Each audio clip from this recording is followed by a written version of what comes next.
There are two ways that we can use the preposition as, from, with personal pronouns in Persian. The first way is to simply use the preposition and the pronoun separately, but in spoken Persian, it's more common to use bound personal pronouns. That simply means that we attach the pronoun to the preposition, as we'll see in the second form.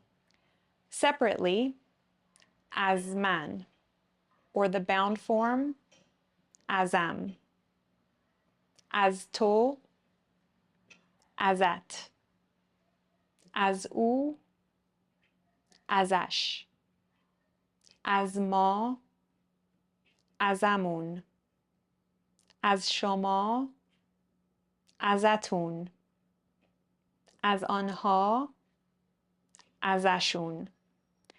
For example, ماشینو از من گرفت or ماشینو ازم گرفت.